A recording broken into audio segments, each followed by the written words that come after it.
کیا آپ کے ذہن میں کبھی یہ سوال آیا ہے کہ کیا اللہ مجھ سے محبت کرتا ہوگا؟ میرے ذہن میں یہ سوال کئی بار آتا ہے، بلکہ یہ سوال اکثر میرے ذہن میں گردش کرتا ہے۔ پھر ایک دن مجھے خیال آیا کہ میرا رب جن بندوں کو زیادہ چاہتا ہے ان کے بارے میں تو اس نے آیتیں اتاری ہیں۔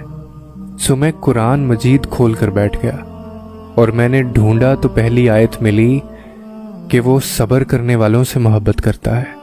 مجھے ملال ہوا، مجھ میں تو نام کا بھی تقوی نہیں۔ پھر میں نے آگے پڑھا کہ وہ صابرین کو محبوب رکھتا ہے۔ مجھے اپنے بے صبرے ہونے پر شدید افسوس ہوا۔ مزید آگے بڑھا تو جانا اللہ مجاہدین، کوشش کرنے والے سے محبت کرتا ہے۔ میں نے جانا کہ میں کم ہمت اور حوصلے والا ہوں اور بہت نازک بھی۔ پھر آگے بڑھا تو کیا پڑھتا ہوں کہ وہ احسان یعنی نیک اعمال کرنے والوں کو پسند کرتا ہے، مگر میں اس سے بھی بہت دور رہا ہوں۔ پھر میں نے اپنی تلاش ترک کرنے کا فیصلہ کیا، اس ڈر سے کہ اب شاید میرے پاس ایسا کچھ بھی نہیں جس کے باعث اللہ مجھ سے محبت کرے۔ اس کے بعد میں نے اپنے اعمال کو کھنگالا تو سب فتور اور گناہوں سے آلودہ تھے۔ پھر اچانک میری نظر اللہ کے ایک اور پیغام پر پڑی جس میں وہ کہتا ہے کہ بے شک اللہ توبہ کرنے والوں سے محبت رکھتا ہے۔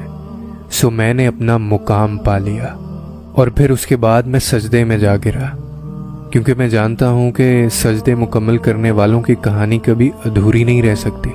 اور پھر میں اللہ سے باتیں کرنے لگا، کیونکہ میں یہ بھی جانتا ہوں کہ اللہ سے باتیں کرنے والوں کی بات نصیب سے کبھی بگڑ نہیں سکتی۔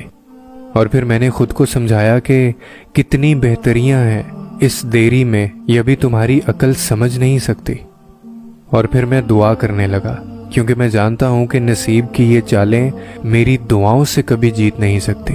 اور یہ جو دنیا والوں کا مجھے ڈر تھا یہ بھی ختم ہو گیا، کیونکہ دنیا لاکھ رکاوٹیں ہی کیوں نہ کھڑی کرے پر اللہ کے بنائے گئے وسیلوں سے نہیں لڑ سکتی۔ اور پھر اچانک میرے ذہن میں ایک خیال آیا کہ یوسف علیہ السلام کو 40 سال بعد یعقوب تک لایا گیا، تو پھر کیوں سوچ رہے ہو تم کہ تمہاری کچھ لمحوں کی گمی ہوئی چیز واپس نہیں مل سکتی؟ بس جان رکھو کہ اللہ کا بس ایک ہی حکم کافی ہے،